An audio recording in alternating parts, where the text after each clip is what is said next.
Halo semua, perkenalkan kami dari kelompok 3 ingin mempresentasikan mengenai timbulnya penghindaran pajak berganda atau P3.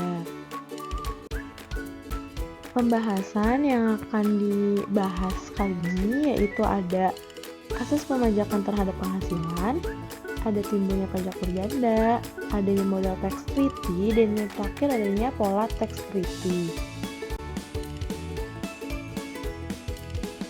Yang pertama ada asas pemajakan terhadap penghasilan.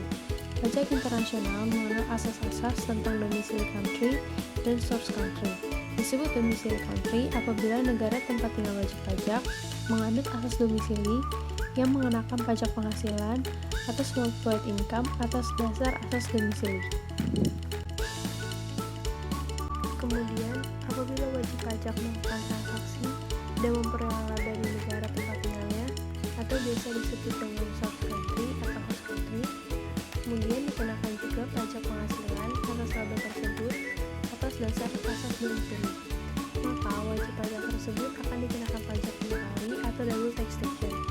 Yang pertama oleh source country dan yang kedua oleh domisili country. Negara-negara yang tarif pajaknya rendah atau sama sekali tidak mengenakan pajak atas penghasilan disebut dengan negara-negara surga pajak atau tax haven countries. Selanjutnya timbulnya pajak berganda. Pajak berganda internasional umumnya terjadi karena pada dasarnya tidak ada hukum internasional yang mengatur hal tersebut, sehingga terjadi bentrokan hukum antar dua negara atau lebih. Pajak berganda internasional akan timbul karena atas suatu objek pajak dan subjek pajak yang sama dikenakan pajak lebih dari satu kali, sehingga menimbulkan beban yang berat bagi subjek pajak yang dikenakan pajak tersebut.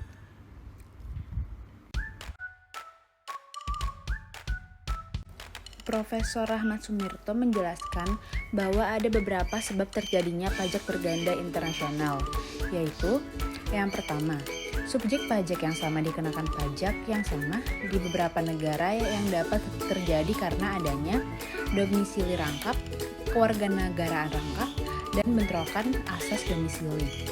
Yang kedua, objek pajak yang sama dikenakan pajak yang sama di beberapa negara.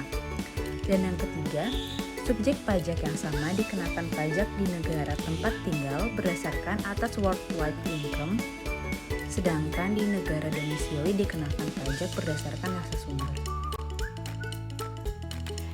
Yang selanjutnya adalah model tax treaty. Terdapat dua model P3B atau tax treaty yang sering dijadikan acuan negara-negara di dunia dalam membuat P3B. Yang pertama, Organization for Economic Cooperation and Development Model atau yang biasa disebut dengan OECD Model. Yang kedua adalah United Nations Model. Namun, masing-masing negara masih sering mengajukan model P3B dengan modifikasi antara OECD Model dan United Nations Model, tergantung dari sudut pandang kepentingan negara-negara tertentu. Selanjutnya adalah perbandingan antara OECD Model dengan United Nations Model. Yang pertama, OECD Model dibuat berdasarkan perspektif atau kepentingan negara-negara maju. Sedangkan United Nations Model dibuat berdasarkan perspektif atau kepentingan negara-negara berkembang. Yang kedua, OECD Model lebih mengedepankan pada asas domisili negara yang memberikan jasa atau menanamkan modal, di mana hak pemajakannya berada di domisili negara. Sedangkan United Nations Model lebih mengedepankan kepada asas tahap, karena negara berkembang pada umumnya yang menggunakan jasa dan yang menerima modal dari luar negeri, sehingga model ini lebih menerapkan pemajakannya yang berasal dari negara yang memberi tahap atau negara sumber. Selanjutnya yang ketiga ada model US. Jadi pada tahun 2016, Departemen Keuangan Amerika Serikat mengumumkan perilisan US Model Income Tax Convention yang baru dirilis. Nah, model pajak penghasilan konvensi ini akan berfungsi sebagai teks dasar yang digunakan oleh Departemen Keuangan Amerika Serikat saat menegosiasi tax treaties-nya. Lalu yang keempat ada model Indonesia.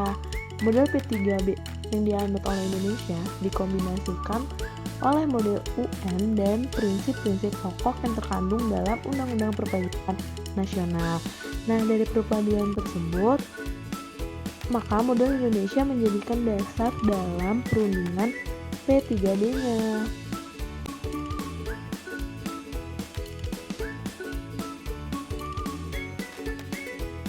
Yang berikutnya, pola tax treaty. Cakupan pola tax treaty yaitu orang atau badan yang tercakup dalam persetujuan atau personal scope. Treaty berlaku terhadap orang dan badan yang merupakan penduduk salah satu atau kedua negara pihak pada persetujuan.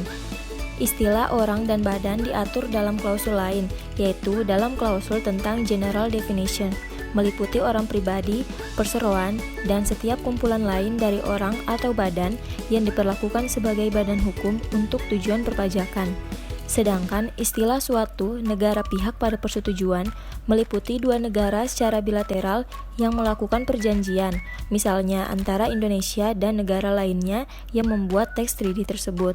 Selama ini Indonesia tidak pernah memiliki treaty yang dibuat secara multilateral, dan ini hal yang sama juga dilakukan oleh negara-negara lain yang berdaulat.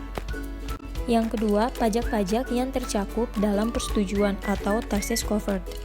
Treaty ini berlaku terhadap pajak-pajak atas penghasilan yang dikenakan oleh masing-masing negara pihak pada persetujuan, tanpa memperhatikan cara pemungutannya. Atas pajak tidak langsung seperti pajak pertambahan nilai, bea dan cukai, atau pajak yang dipungut oleh pemerintah tidak diatur dalam tax treaty. Yang ketiga ada penduduk atau fiscal residence. Dalam klausul ini diberikan batasan tentang penduduk suatu negara pihak pada persetujuan.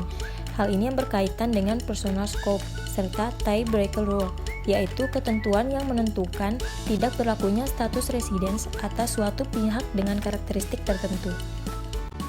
Sekian presentasi kali ini, kurang lebihnya mohon maaf. Terima kasih.